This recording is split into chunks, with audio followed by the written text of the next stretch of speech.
Mobile 911, Jennifer, where is your emergency? Last month, we told you about the death of 54-year-old Larry Gillette in the Conifer Drive apartment fire in Baldwinsville, November of 2012. A delay in sending out the full Baldwinsville Fire Department led to a year-long internal investigation by the Onondaga County 911 Communications Department. In an affidavit, the 911 commissioner states the delay in dispatch may have contributed to Gillette's death. According to the 911 commissioner, it was only the second time in the history of the 911 center that a death may have been due in part to a delay in dispatching the appropriate fire department resources.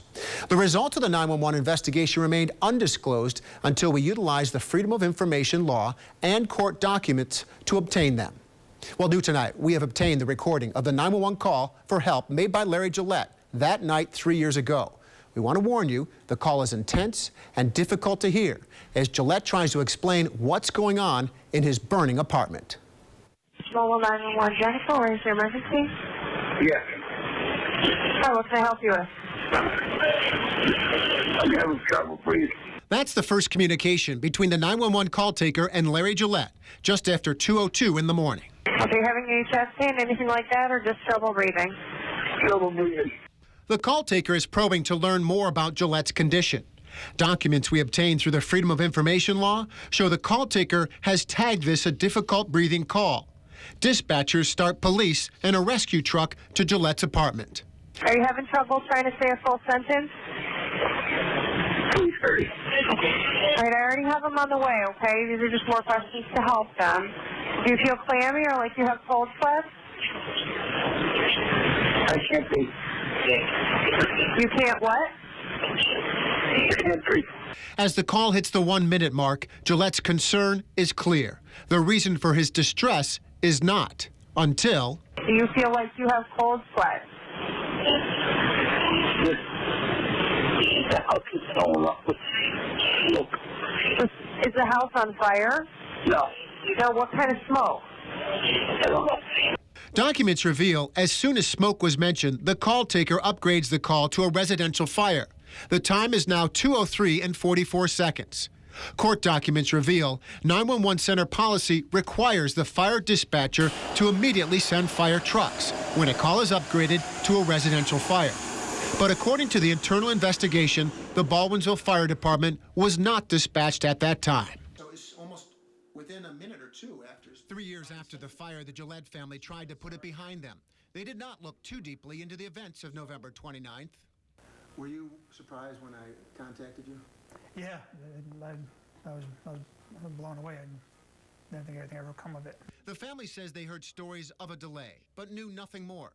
It wasn't until we called and revealed the results of the internal investigation done by the Commissioner of 911 that anyone told the Gillettes there had been a delay of nearly 5 minutes in dispatching the Baldwinsville Fire Department. You know, I cannot speculate that he would have lived or died that night, but I can tell you we'd have a hell of a lot better of a shot than the delay. The 911 Center investigation has led to some changes in the written policy for dispatch protocol for fires. Among other clarifying changes, the new policy states the dispatcher must act on the side of life safety in dispatching events. In any emergency situation where there's conflicting information, the dispatcher shall select and dispatch based on the most serious potential presented and shall inform responding units of the conflicting information and updated information as received. One of the comments that the dispatcher made in one of the statements she made was that she said she didn't want to blow out, with quotes, a full mutual aid response if she didn't think it was necessary. Not her call. That's my call. So here's your Fastcast then. Overnight tonight going for a low of 2 below, but in areas that do tend to clear out a little bit more with that overcast, you could easily be 5, 6, 7, 8 below. And then tomorrow, clouds, sunshine, flurries, the afternoon high 14 degrees. I'll be back to tell you how much warmer are we going to get and when is the next snow storm going to get here. That coming up in a few minutes. Right now, the winter weather isn't just affecting homeowners, but also businesses in downtown Syracuse. Yeah, business owners, especially in the Armory Square area, have been complaining about having too much snow and slush. It's difficult to park and even drive down some of the narrower city streets. New at 6, Sarah Beth Ackerman tells us how the snow and ice has caused a headache, but already the city is taking action since Sarah Beth has been out there today. Sarah Beth. Well, Matt, when we first got here to Armory Square this afternoon, these signs over here were not here. But after we reached out to Public Works asking them about the piles of snow, they put up the signs in preparation of cleaning up. The piles of snow have made driving through Armory Square so congested, it's created a game of chicken for drivers. So people need to remember not to park on Walton Street or some of these areas where they're trying to remove the snow. That's the idea. I was down there the other day, Sarah Beth. There's like an athletic event just to get in and out of your car and pay the meter. So thanks for getting action for us tonight. All right, tonight the brutal winter weather continues to take a toll on people in Oswego as well. Many neighbors are without water because the pipes in the ground are freezing because that frost line is dropping lower and lower into the earth. Tonight, a shelter remains open for those affected while crews work to fix this problem. Our Alex Rusilla spoke with neighbors along with the mayor to find out how they're handling this bitter winter in our team coverage tonight. He's live for us. Alex. Well, Matt and Megan, here in Oswego, the winters are notorious for their biting temperatures and obviously all of the snow here. But this winter, and particularly this month here in February, well, the temperatures have been extremely brutal. Right now, our Alex Dunbar joins us live in DeWitt with late breaking details. Alex, what's the situation there tonight? Megan, Erie Boulevard is back open. The cause of the fire is under investigation, but firefighters believe it started right here in this field behind the Texas Roadhouse restaurant on Erie Boulevard, ultimately spreading over a quarter-mile area and causing a shutdown of Erie Boulevard between Bridge Street and Thompson Road. Strong winds and dry conditions allowed the brush fire to spread quickly, with firefighters bringing in reinforcements as quickly as they could. Ultimately, the East Syracuse fire chief says at least 40 firefighters were working on different sections of a quarter-mile-long fire. Joins us live from Owl's Head tonight with more. Dora. Ever since police discovered DNA evidence linked to the escaped convicts at a seasonal camp here in Owl's Head, they have been following up on every possible lead. Last night, there was a reported sighting on Titus Mountain, which is about 5 miles north of here. And earlier this afternoon, a tip led them 3.5 miles south to Mountain View. And we were there just as the search started really heating up. Within a matter of moments, the mood changed in Mountain View, New York.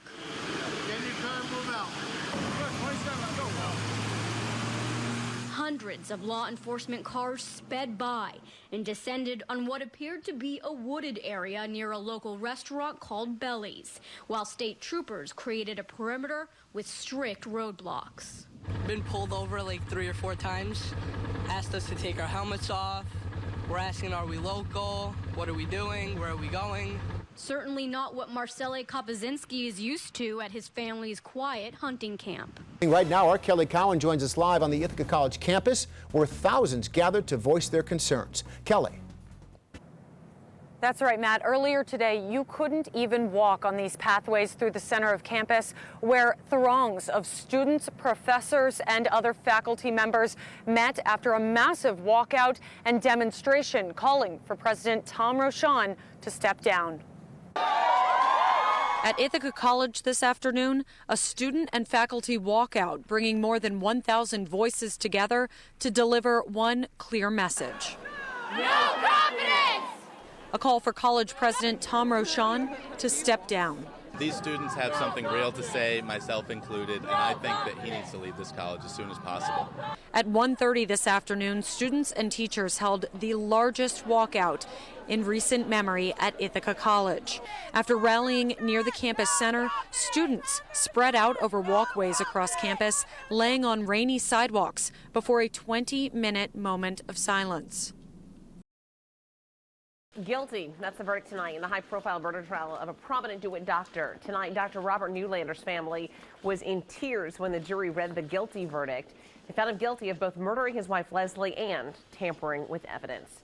We have extensive live team coverage of this story for you over the next 90 minutes with a team of reporters covering every angle of it for you.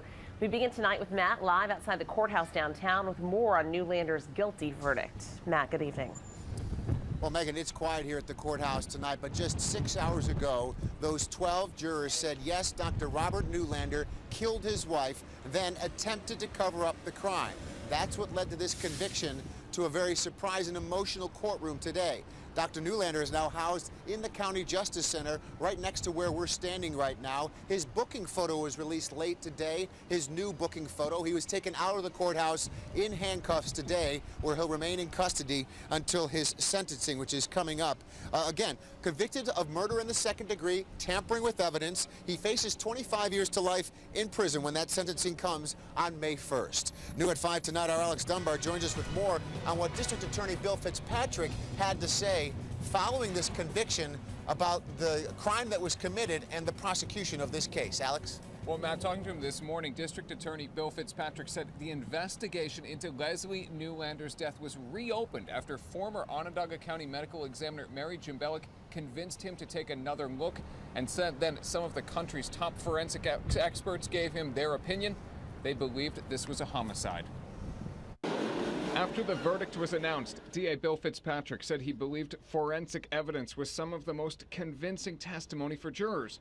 Nulander's defense said he found his wife in the shower when he brought her a cup of coffee, and the blood in the bedroom was caused when he moved her. But Fitzpatrick said that cup of coffee actually supported the prosecution's witnesses, who said she was killed hours earlier and brought into the shower by Nulander. How could there be a white coffee cup in the midst of that blood-soaked scene without any blood on it? And that's because it was the only item that we conclusively say was placed there after the assault in the bedroom. Now, after court let out, the attorney for the defense, Ed Mencken, talked briefly with reporters. Bob Nulander is the most honorable person I have ever met. This case has been a travesty from start to finish. It is not finished. That's all I have to say. Sarah Beth Ackerman joins me now. She's been covering the trial since it started. And Sarah Beth, you were in the room today. We were not allowed to have cameras inside during this trial by order of the judge after objections from the defense. But what was that moment like when this verdict was read? Well, the jury came in and they said they had reached a verdict. Everything was silence in there until they said guilty. Wailing, screaming, gasping, crying all came from the Nulander family. They were visibly struggling. What about Dr. Nulander? Were you able to see him at that time? Yes, I did glance over to Dr. Nulander. He was very emotionless, not really showing that he seemed to be upset when they handcuffed him. The same thing, very quiet, very almost like he was just taking it all in.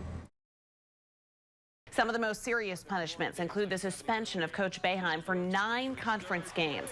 Plus, Syracuse University will lose 3 scholarships a year for 4 years. The NCAA is taking away wins from previous games, and that may harm Coach Boeheim's legacy. Matt's live from the Murrow Center now, the state-of-the-art practice facility where the Orange basketball team calls home. Matt?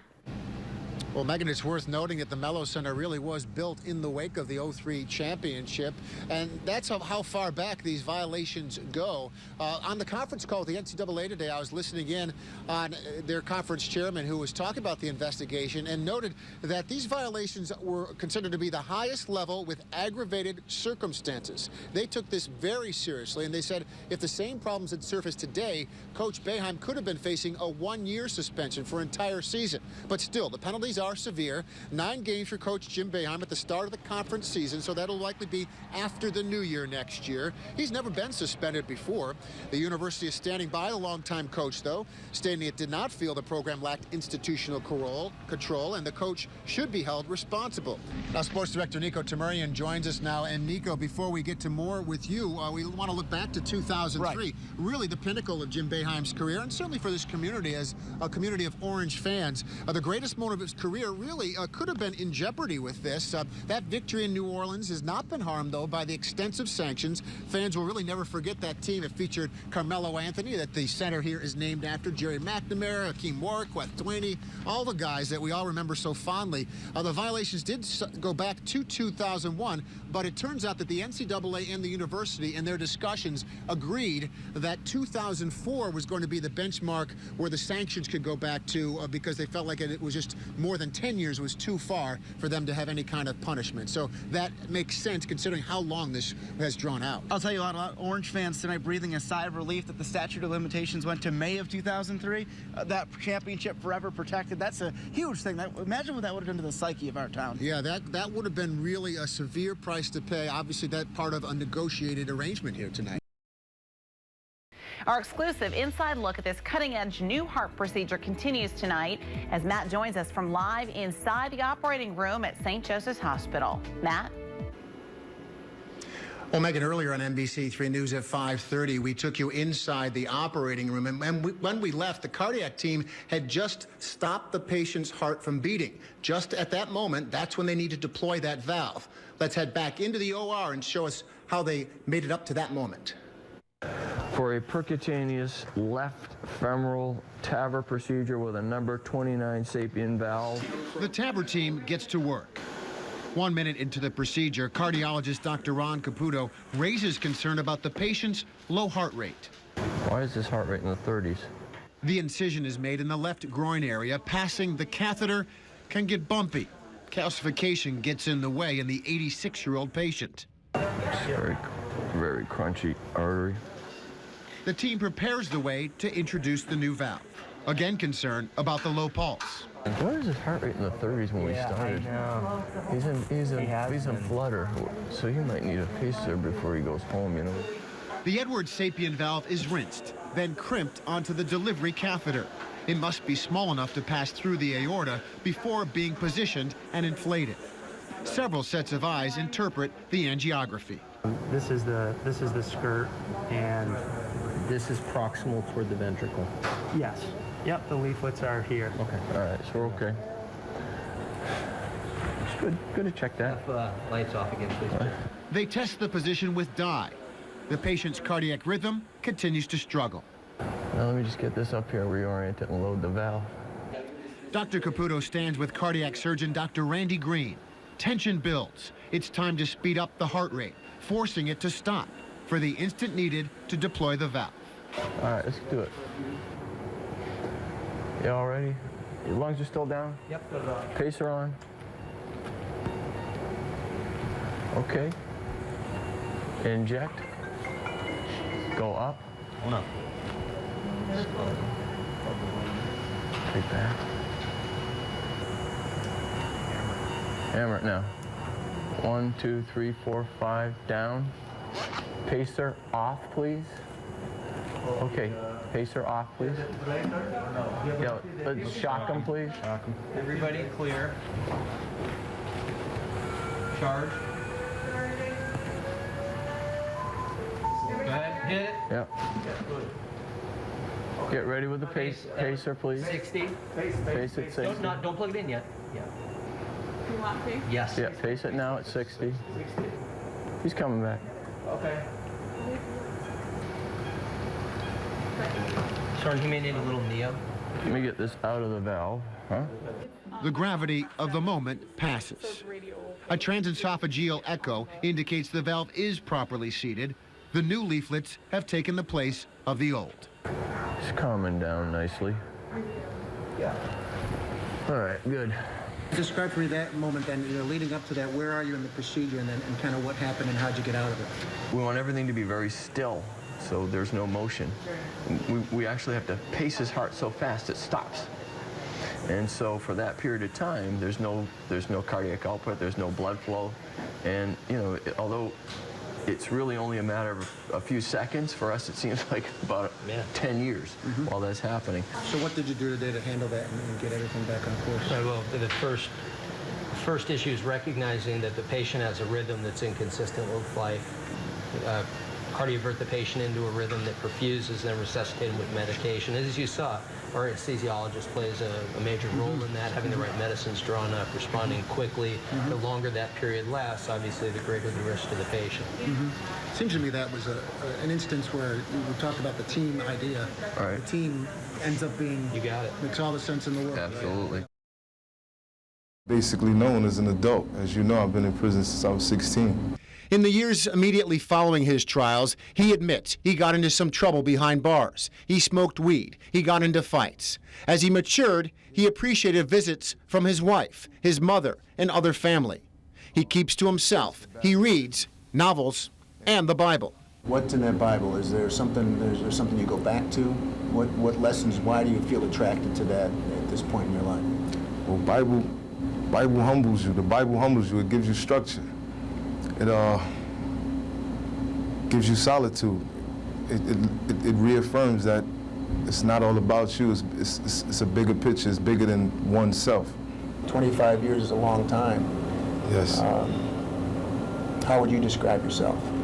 I describe myself as a humble individual who respects other people's space. I've grown as far as just having a heart, like understand, like it's hard to explain, but the person who I was as opposed to who I am now, like I get mad when I see people fight.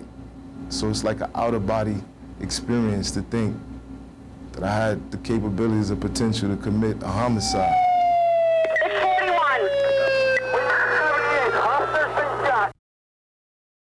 Happening right now, just like their owners, your pets can get sick, but they're not as good at telling you when something is wrong. We have a panel of veterinarians and animal trainers in our newsroom right now answering your questions about what to do if your pet is sick. Laura Hand joins us from the newsroom where the phones have been ringing tonight with people with a lot of questions. Laura? Yes, a lot of questions. And you know, if you're a pet owner, you really do want to take good care of your cat or dog or other kind of animal. You can take courses like this one, these people learning dog CPR and other emergency measures, but sometimes you just have to find out, you know, what is going on. And we have this panel here this evening that is helping you answer your questions. Dr. Maureen Lucchini is with us. She is with the Veterinary Medical Center here in Central New York, and you're on Bridge Street in DeWitt. You know, people need to know when they need to call a vet. When are the serious symptoms there?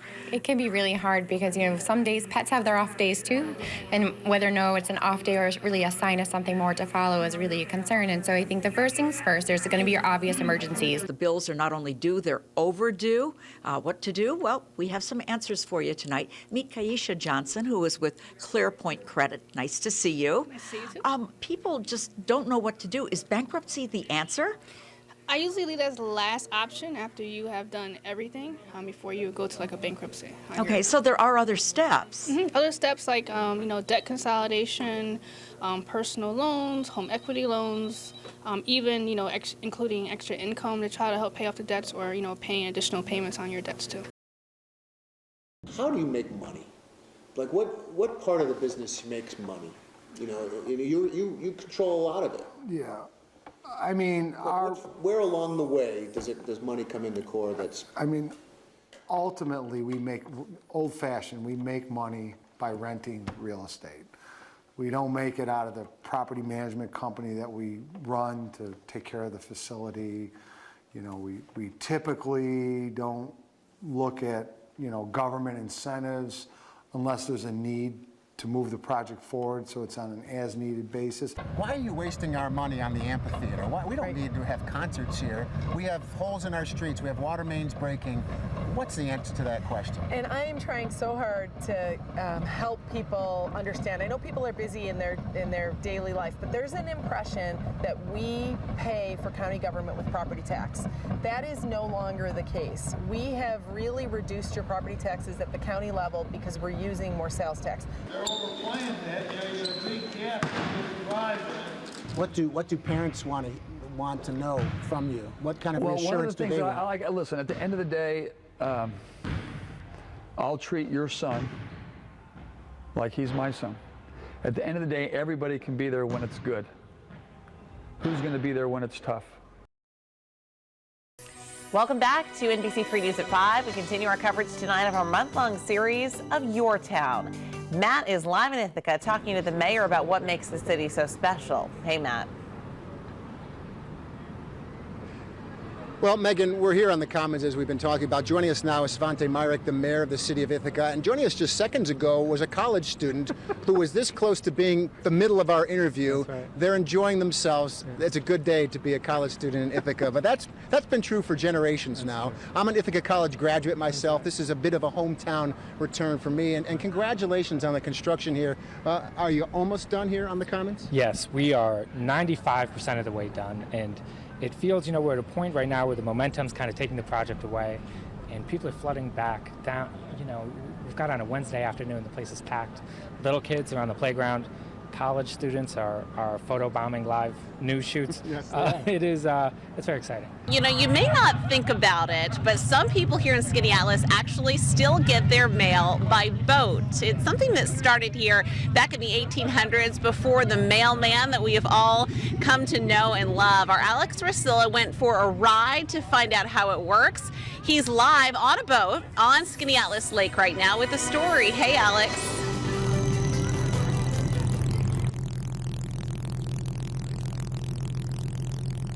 Well, Megan, it is certainly beautiful out here on Skaneateles Lake. We are on a authentic 1938 Garwood streamliner. This is coming to us from our friends on Ithaca Lake. Now, Craig, let's just give them a shot right now of the water. We're out here. I got to tell you, this is quite the sight here. It is a perfect day for the Skaneateles Boat Show here. And, you know, it looks like it's paradise here out on the lake. Largely, that's a true fact. But, you know, the cable bill, the electric bill, all of that stuff, that somehow has to be delivered. So you're going to see them kind of line up in a minute, like Rockettes. 4, 2, 8, for you to notice me. It could easily seem all of this is part of an interesting talent show. But believe it or not, for years, Lord's Camp has done this 6 days a week to celebrate the mail. That was really great. It takes you back to old times. They had a lot of fun there. It's a heavy one. Picture perfect weather, Wayne. Oh, this is great. You know, the old saying, doesn't get any better than this. It certainly doesn't. And I think it doesn't. I don't think we're going to come home. Well, we may not. A good thing Matt and Mike Burkins are back there at the TV station because they're going to handle stuff from here on for the rest of the day. That's right. We're out here for the rest of the night. Yeah. No, this is really nice. We got the sunshine, the blue sky, some scattered fair weather clouds. The humidity is coming up a little bit as we expected it would, and it's going to come up a little more over the weekend. But, you know, lots going on in the beautiful village of Skaneateles. This is an NBC3 Town Hall. Your voice, your future. The poverty problem in Syracuse. Good evening, I'm Matt Mulcahy. We begin this special Your Voice, Your Future Town Hall discussion tonight with what normally might be a celebration. Syracuse's #1. But we're not talking about the basketball team here. We're talking about being ranked first in the nation in the concentration of poverty. A greater percentage of poor Black and Hispanic families are living in poor neighborhoods in Syracuse than anywhere else in the country. Not only does Syracuse top the rankings, but the problem is actually getting much worse. It's worse than it was in the year 2000. The expert who did this research and reached these conclusions says the core of the problem is the way housing has been handled in our community and other American cities that has created an architecture of segregation. That is the name of a study done by Professor Paul Jaworski for the Century Foundation. He's a director of the Center for Urban Research and Urban Education at Rutgers Camden. Look at these numbers. As a researcher, did it come as a surprise to you that some of these mid-sized cities were doing worse in terms of increasing concentration of poverty than major markets? Actually, it was something of a surprise because in the 1980s and 90s, when we also had a lot of this kind of problem, it was the larger cities where it was most noticeable: Chicago, New York, Los Angeles. But this time around, it's not those cities. It's the smaller and mid-sized cities, particularly in the Northeast and Midwest, that have, I guess, experienced deindustrialization and have not really replaced that with any kind of new economy. Joining me now is Sharon Owens of the Southwest Community Center and Rita Paniagua of the Spanish Action League. And welcome. Thanks for being here. Thank you for having You us. two are both certainly right in the center, living this every day. Let's start with Sharon at the Southwest Community Center. We've shown people some of what goes on there. Valerie Hill took us around for a little tour last week. But what do you see every day of how significant this problem is? I'll give you an example. every third Thursday through the work and collaborative work with the Food Bank of Central New York. We have what we call a fresh food giveaway, and it's fresh fruits and vegetables. A flatbed truck brings loads of it in, and we distribute it. We probably see about upwards of 100 people every third Friday. You're watching an NBC3 Town Hall. Your voice, your future. The poverty problem in Syracuse. And now, NBC3 Sports, awarded Best Sportscast by the New York State Broadcasters Association. The Scott Schaefer era will end with the 2015 Syracuse Orange football campaign. Good evening, I'm Nico Tamurian, live outside the Carrier Dome tonight. New athletic director Mark Coyle making that decision official this morning. The question now is, what is next for the Orange? For Coach Schaefer, it is hoping to go out on a high note, beating Boston College Saturday. For Syracuse University, it's finding that next head coach. A very reliable source telling me tonight that Ed Orgeron, the current LSU defensive line coach, is very, very interested in the now soon-to-be vacant Syracuse Orange coaching job. One potential candidate would listen if he gets the call. I caught up with Ed Orgeron tonight. Yeah, here's the deal. I'm not politicking for the job. I've been called, see if I was interested. Love to be interviewed up there, see if they have interest in me. And I think it's a fantastic place. Syracuse, to reiterate, has not reached out to Orgeron, but he's saying hypothetically, if they did, he would absolutely take the call. Nico Tamurian was there at Coach Schaefer's final game with Syracuse.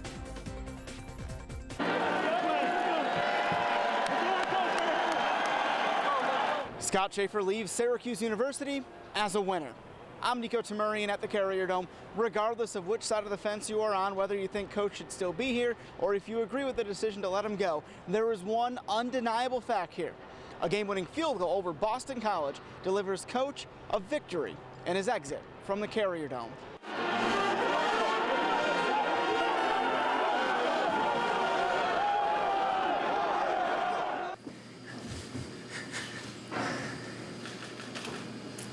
And 11 wives, 27 children on this staff, my family. God bless the brothers and sisters at Fort Drum, and especially the 10th Mountain Division. Hoorah for those men and women that protect our country. And, just God bless this community, and go Orange. That's it.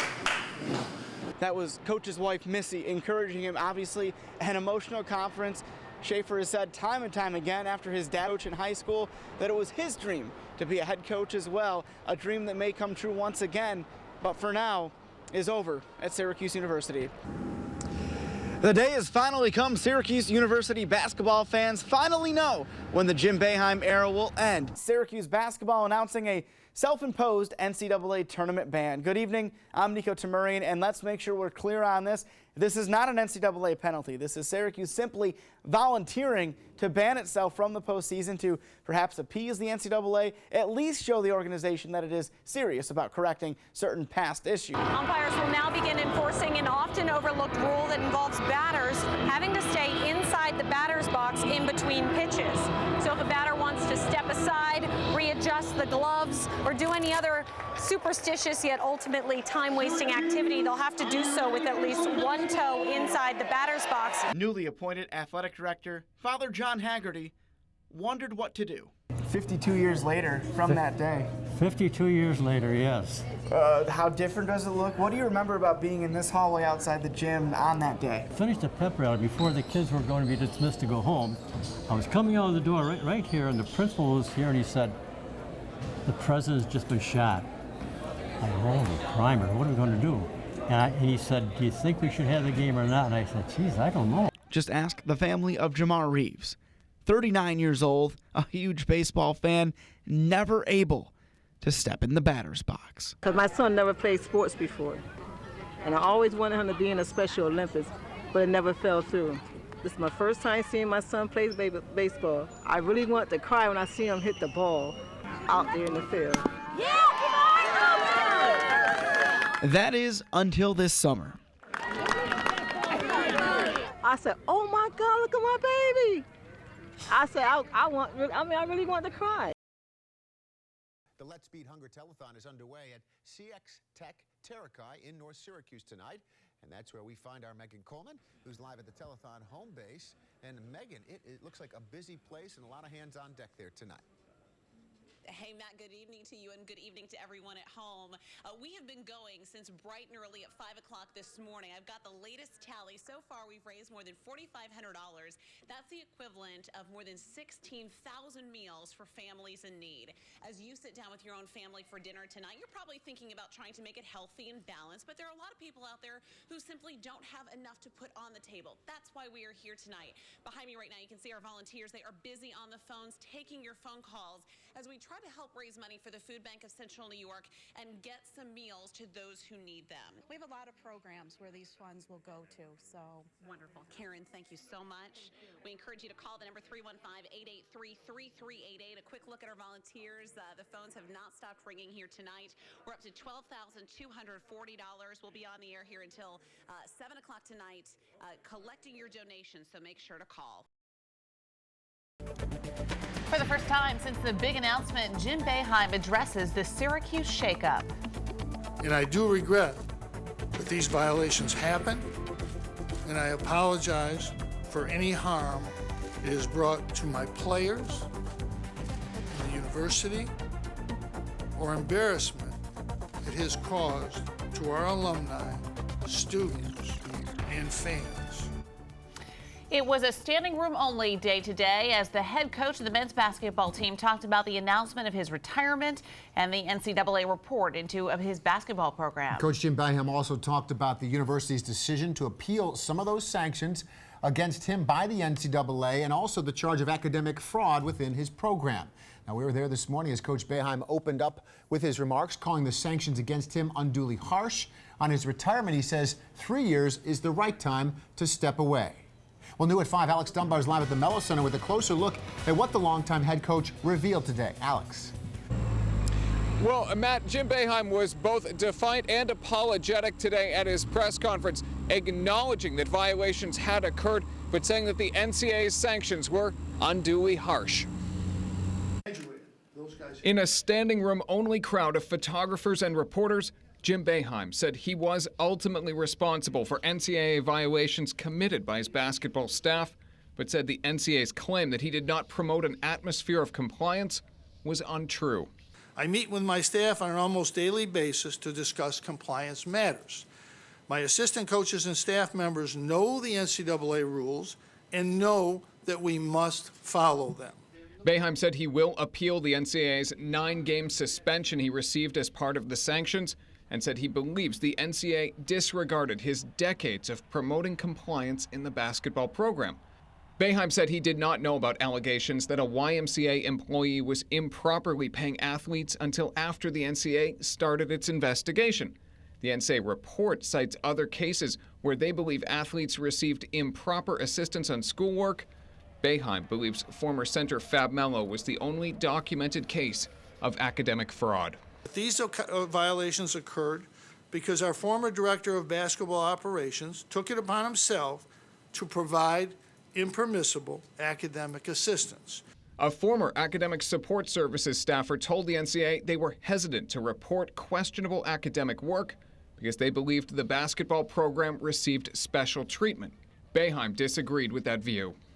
I've been told that I intimidate people. I don't do it intentionally. And Jim Boeheim said that if his appeal of his 9-game suspension for next season is unsuccessful, he will voluntarily go without pay for those games. And coming up tonight at 6, we'll hear much more from Jim Boeheim about Fab Melo and that very controversial grade change he received to regain eligibility. For now, reporting from the Carmelo Anthony Center at Syracuse University, I'm Alex Dunbar. Thank you, Alex. Worth noting, by the way, the coach talked for more than an hour, taking questions well past the time that was expected and really called for by the handlers at the university. Well, our team coverage continues tonight with our sports director, Nico Tamurian, here now to tell us what the future of the basketball program looks like as it prepares to say goodbye to its longtime head coach in a couple of years. Nico. No question, Matt and Megan, for beyond 3 years from now is anybody's guess. Anytime somebody spends more than 50 years on a campus and their job is done, well, that'll cause drastic changes. And now we no longer have confirmation that Mike Hopkins will be the next coach. He might still be, but Coach Boeheim saying it's up to the chancellor, and that was not what today was about. Today's press conference was all about, as Alex told us, Boeheim's rebuttal to the NCAA and to put an official end date on Coach Boeheim's career. Boeheim says he will be in charge 3 more seasons. After that, it will be time to retire. And while he says the goal, winning, does not change at all, this has given Coach an opportunity to think about what exactly his legacy is and what it will be going forward. Everybody has their opinion, and everybody will have their opinion about my coaching ability. That's part of my legacy. The other part, I hope, of my legacy that I care about is that people in this community think, in this nation who are Syracuse people, think that I've been loyal to Syracuse University, that I've done everything I can for Syracuse University, and that I've done everything I can for my community. And I've done everything that I can, and some people will hold me accountable to that or what I haven't done, but I'm comfortable. And what I really care about is the opinion of those people. Certainly, Coach Boeheim putting much more stock into what Central New Yorkers will think now and going forward. Of course, the national media not very happy with Jim Boeheim these days. And certainly a lot of people sort of wonder, what's it like at home, you know, behind closed doors? What do he and his wife say to each other? That's a good point. Well, attending the news conference today, Coach Boeheim's wife, Julie, she has seen how the weight of this investigation has really weighed on her husband. I caught up with her in the Dome. You stood and watched your husband. What were your thoughts while he was talking? A lot of relief to finally hear him speak his mind and his piece and his position on this. It's clear the guy is passionate about what he does, passionate about his players, passionate about the program at Syracuse University, and he finally got to say his piece.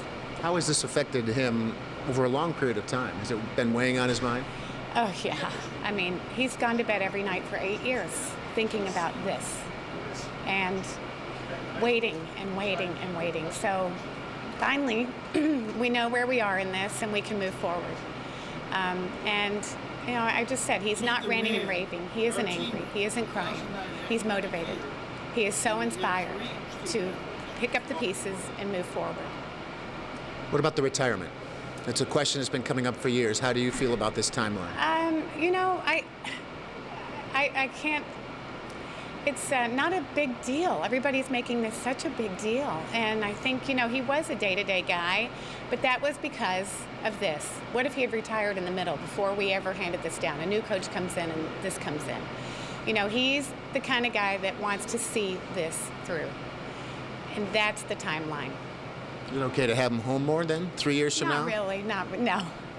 He'll be busy. The guy has more energy than I do or anyone ever.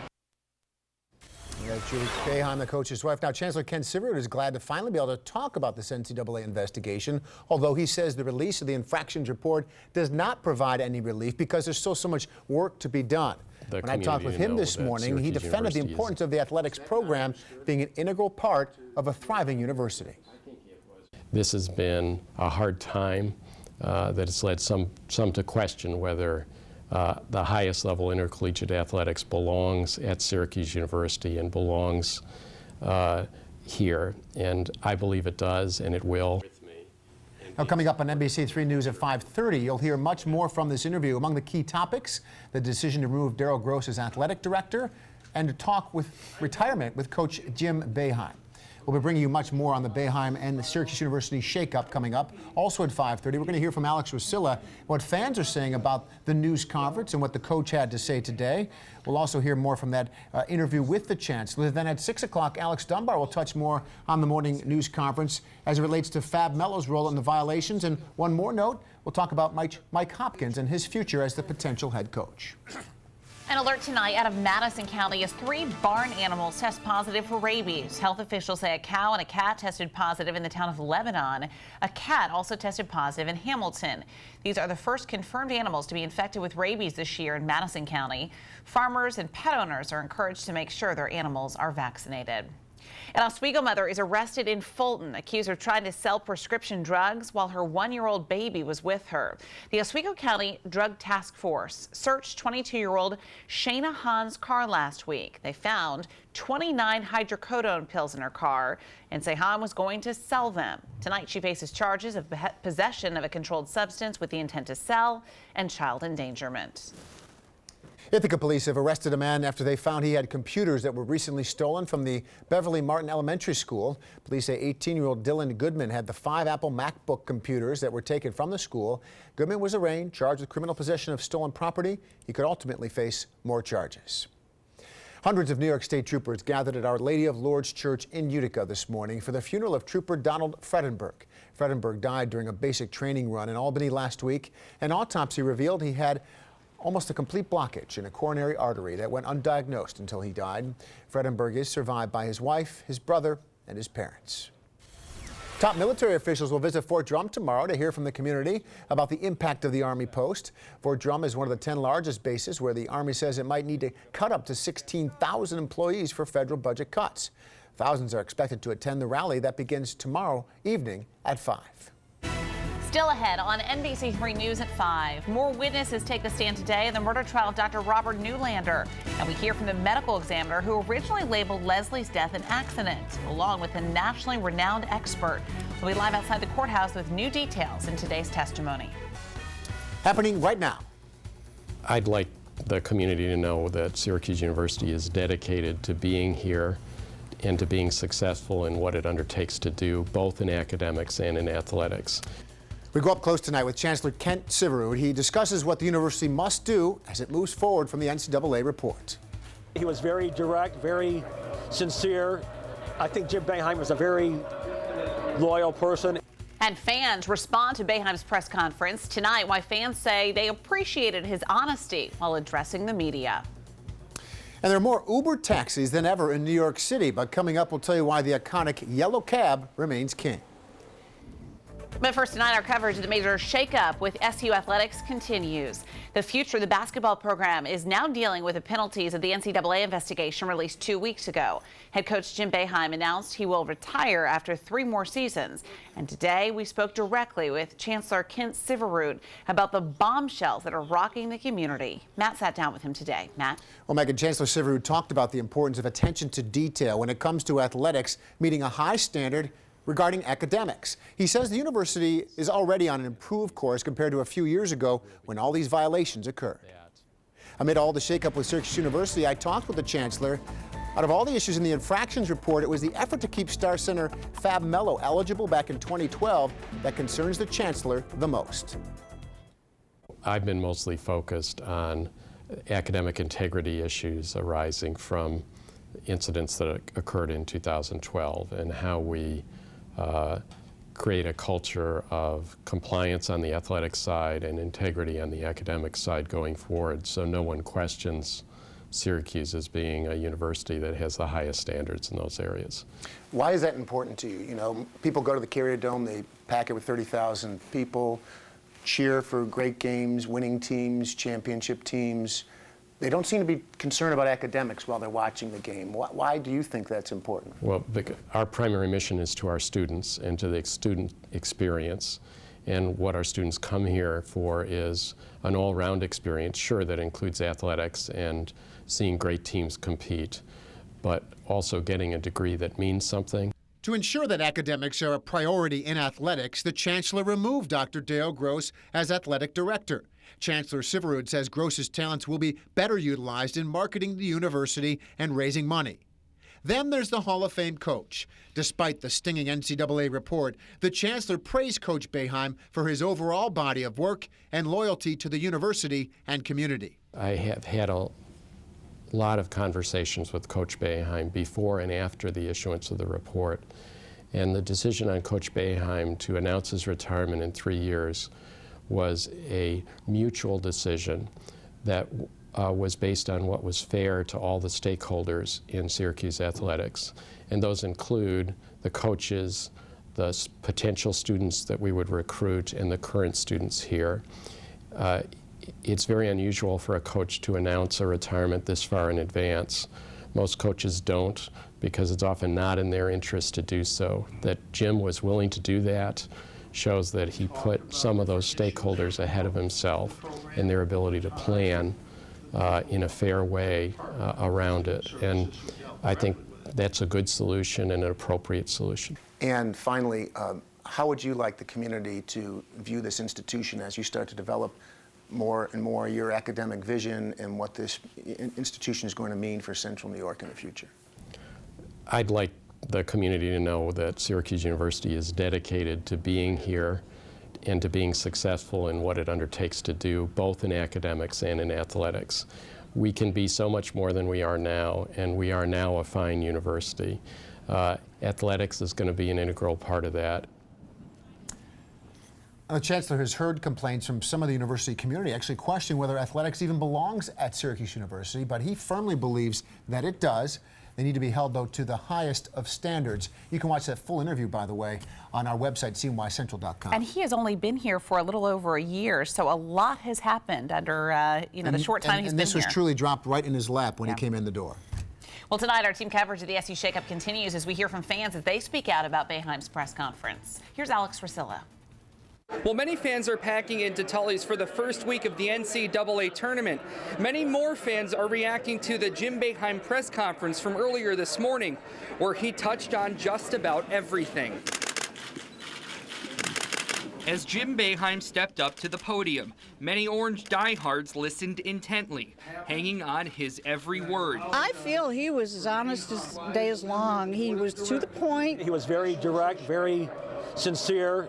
I think Jim Boeheim was a very loyal person. It was refreshing that he was honest and he didn't give the canned answers that you normally get. After an hour of going back and forth with the media, Orange fans are walking away with a much better feeling about the team moving forward after hearing from the coach directly about how he wants to see this NCAA investigation to the end by staying on for 3 more years. I think Jim Boeheim's all about loyalty and integrity, and I think that at the end of the day, what it comes down to is that he cares more about his name and his legacy than how many wins he gets. He wants to be there. He wants to fulfill the next 3 years as a very positive coach, and I think that will bring a lot of prospects. Another critical part of this press conference for fans was Boeheim's adamant stance on the penalties issued against the school, saying they're too harsh as the university moves forward with an appeal. I thought that was pretty accurate. I don't think I've seen where anybody, except for maybe Penn State, got hit that hard with penalties, and even some of those penalties were taken back after lawsuits. For many fans, their attention now turns to the school's appeal process,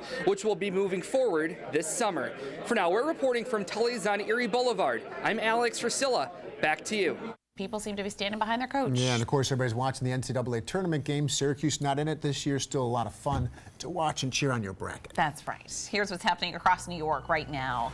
Tonight, a Hancock man is behind bars in connection with a burglary and possessing several explosives. State police arrested 24-year-old Stephen Esselin after an investigation into a burglary at an estate in Hancock. The investigation led police to Esselin's home, where they found a number of explosives, including 12 electric detonators and 4 M60 igniters. Tonight, he's being held in the Delaware County Jail on $50,000 cash bail. A 16 is now behind bars in connection to the beating caught on tape at a New York City McDonald's. Police say a 15-year-old girl was arrested Wednesday, charged with robbery and gang assault. 2 other 17-year-old girls, along with a 14, 15, and 16-year-old, were all arrested for being part of that March 9th beating. New York City's iconic yellow cabs are now taking a backseat to Uber. Uber cars now outnumber the number of yellow cabs. The city's Taxi and Limousine Commission released new figures showing Uber cabs having more than 14,000 cars, while yellow cabs has around 13,000 vehicles. But Uber isn't completely taking over New York City. For every Uber ride in the Big Apple, there are 10 more yellow cab rides, largely because Uber drivers work part-time, while yellow taxis are 24 hours a day. Coming up on NBC3 News at 5:30. But I never expected, and I certainly never encouraged, these individuals to cheat. More on what Coach Boeheim had to say about the NCAA report and what this could mean for his legacy as a Hall of Fame coach. Then a Syracuse woman accused of injuring her 2 children after she flips her van while trying to run down her ex-boyfriend. So what caused her to go over the edge? We have court papers we've obtained tonight. We'll get a live report from Samantha German coming up.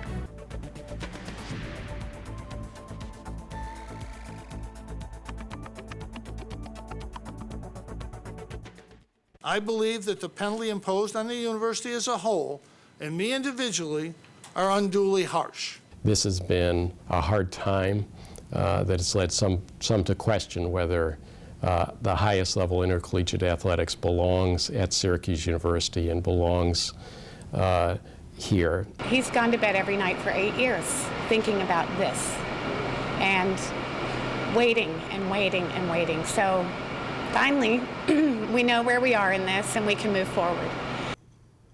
Good evening, everyone. I'm Megan Coleman. I'm Matt Mulcahy. We have live team coverage from the SU Hill tonight regarding SU coach Jim Boeheim's news conference, where he talked about a number of issues, including the NCAA report and his retirement. Alex Dunbar was at the news conference. He's live at the Murrow Center right now. We're going to get to Alex in just a moment. But first tonight, some of the highlights. Today, head coach Jim Boeheim spoke publicly for the first time about the NCAA investigation and his retirement plans.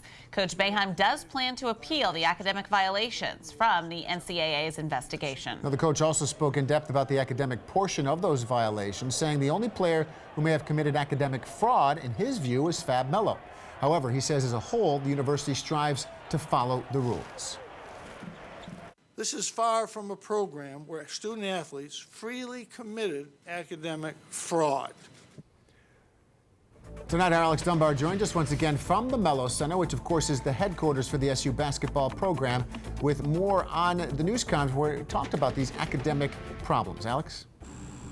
Well, Matt, at the press conference today, Jim Boeheim took responsibility for NCAA violations that happened under his watch, but also said the NCAA disregarded all the efforts he's made to promote compliance. At the center of the NCAA's case and Jim Boeheim's disagreement with it is Fab Melo and a controversial grade change he received to regain his eligibility. Jim Boeheim did not refer to Fab Melo by name, but it was clear he is bothered by how the NCAA report portrays Melo's case as special treatment. In the report, it says Melo was allowed to submit a new paper about his own life experiences for a class he had already completed and receive a better grade. The NCAA's report says high-level administrators were involved in pushing that grade change through and restoring Fab Melo's eligibility. I called no one. I didn't call a soul. That's not my job. I do not interfere in the academics. Boeheim said grade changes are available to all students, not just athletes. It's my responsibility to at least inform every guy, well, you have to get a grade change if you want to be eligible. The NCAA says computer data on the report showed it was done by basketball department staff, not Fab Melo. Boeheim said staff just added citations to a report Fab Melo could have completed in a few hours. And I feel that the NCAA is punishing current and future student athletes for the conduct of a few individuals who are no longer associated in any way with Syracuse University. The NCAA accused Boeheim and SU of willful and blatant disregard for rules. Boeheim strongly disagreed with that assessment, saying he and his staff meet monthly with the compliance office to make sure they are on track. I was concerned with the welfare of this student athlete, but I never expected, and I certainly never encouraged, these individuals to cheat. And Jim Boeheim said he believes that Fab Melo's case was the only one of academic fraud. In their report, the NCAA cited 2 other unnamed student athletes who they believe received impermissible assistance. For now, reporting from the Carmelo Anthony Center at Syracuse University, I'm Alex Dunbar. Well, thank you, Alex. We appreciate the coverage. Now, with Coach Boeheim retiring now in 3 years, Darryl Gross is out as athletic director and a number of sanctions against the team. Many are wondering, what does this mean for the future of SU athletics? Who will take over as head coach, and how will this affect recruiting? These are some of the things the university will now have to address. Right now, our sports director, Nico Tamurian, joins us here to help answer some of those questions. Nico? No question, and as you both mentioned, at 5:30, Syracuse losing B.J. Johnson, who really played well at the end of the season, but that affects recruiting in the sense that it potentially opens up a scholarship for this year, perhaps for Rochester native Thomas Bryant, or it helps SU brace for the scholarship reduction coming in the next couple of years. But how will recruiting be affected by Boeheim's timeline of retiring and, of course, the rest of the NCAA sanctions? Now, I asked Coach Boeheim about the support he's been getting on the recruiting trail, say the last 2 weeks or so. He says it's virtually unchanged. This program will always have the attention of the top kids in the country based on its pedigree. I appreciate the support that we have here, that we've always had here, and that we continue to have. And I think the biggest thing to me is, can there's no goal change here. We're going to try to win everything we can every year. There's nothing new. And the biggest response I've had initially, and really for a while, is players want to come here, they want to play for me, they want to play for Mike because they know he's a great coach, and that Adrian's here and Jerry McNamara, and that's why players want to come to Syracuse. It's a great school with a great reputation. So there you have it, everything in the forefront now, and coming up in sports in just a few minutes, we're going to take a look at everything regarding Jim Boeheim, the timeline for retirement, and even his legacy as we go forward. Now, this will be a big change for our community. Jim Boeheim has been here for a long, long time. That's true, and we're still yet to see how his appeal will turn out. He would like to avoid that suspension that's coming his way next year. No question. The appeal, I would imagine, tomorrow's the deadline for that, and we'll see if the penalties are reduced at all. Thank you, Nico. Now, Chancellor Kent Syverud is glad to finally be able to talk about the NCAA investigation, although he says the release of the infractions report does not really provide him relief because there's still a great deal of work to do. I asked Chancellor Syverud why there was no mention of Coach Boeheim's successor on the release announcing his retirement. You did not mention who will take his position after 3 years. Was Mike Hopkins purposely left out of that news release, or for any particular reason? No, Mike Hopkins was not purposefully left out. I think the world of Coach Hopkins. I think he's been loyal and effective at Syracuse University. Candidly, we've got a head coach, and we've got a head coach for the next 3 years, and we have many issues to deal with in connection with the NCAA report. I think there's going to be plenty of time to work with Coach Hopkins and with Coach Boeheim and with the Board of Trustees on succession planning. Now, late today, Mike Hopkins tried to ease the concerns of those wondering if he's still the next head coach in waiting. Late this afternoon, he tweeted this out saying, "Don't read too much in anything that's been said. I've been in conversations with the Chancellor and feel very comfortable with our conversations." That's Mike Hopkins. Now, in addition to the Chancellor, we also had the opportunity to talk to Coach Boeheim's wife, Julie. She talked about the toll the investigation has taken on her husband. Oh, yeah. I mean, he's gone to bed every night for 8 years thinking about this and waiting and waiting and waiting. So finally, we know where we are in this and we can move forward. And, you know, I just said he's not ranting and raving. He isn't angry. He isn't crying. He's motivated. He is so inspired to pick up the pieces and move forward. She also says a 3-year timeline on Jim Boeheim's retirement is longer than what they have discussed in the past. Now, our coverage continues on CNYCentral.com. Right now, you can watch the entire interview with the Chancellor, also the whole news conference Jim Boeheim held today, and our interview with Julie, who, as she just said, is ready to move forward. It's all right now at CNYCentral.com. Let's get a quick check on our weather now. Mike Brookins is in for Wayne tonight after a sunny afternoon. Mike? Well, man, the temperatures have been on a quite chilly side. We're at 31 degrees right now, but this sunshine sure does make up for it. Stanley Law Skywatch live over the city of Syracuse, brought to us by Adirondack Furniture. The highway's nice and dry, so loved ones should be on home on time on this Thursday. Let's show you the satellite radar. That beautiful sunshine will be replaced with clouds tomorrow morning coming in from the southwest.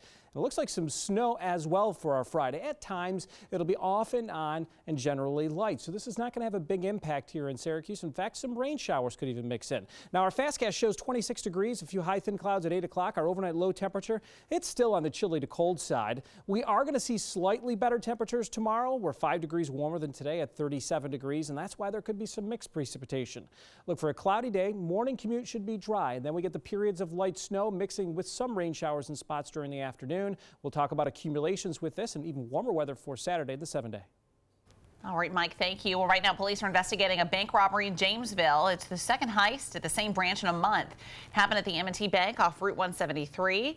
Our crew on the scene also noted police activity near the Glenlock Inn and near the B&B Lumber on Solvay Road. Right now, investigators have just released this surveillance pictures from inside the M&T Bank in Jamesville. If you know the suspect, contact Onondaga County Sheriff's deputies. Developing news tonight as the missing North Syracuse man we first told you about Monday has been found safe. Police say the circumstances of 58-year-old Scott Brisson's disappearance 2 weeks ago were suspicious. After getting a call of a possible sighting at Destiny, mall security was notified. They found Brisson sitting on a bench there. He was not hurt. but he was taken to a hospital for evaluation. Remembering Trooper Donald Fredenberg, hundreds of police officers, family, and friends filled Our Lady of Lourdes Church in Utica this morning for the funeral of the 23-year-old state trooper who died last week during a basic training run in Albany. An autopsy found he had a 95% blockage in an artery that went undiagnosed until his death. Fredenberg is survived by his wife Angela, his brother Adam, and his parents. Another round of testimony in the murder trial of Dr. Robert Nulander. He's accused of killing his wife. Tonight, we're hearing more details about what may have taken place inside their home. Still to come, one of the investigators takes the stand, describing the disturbing scene at the Nulander home. And for the first time, we hear from the Onondaga County medical examiner who originally labeled Leslie's death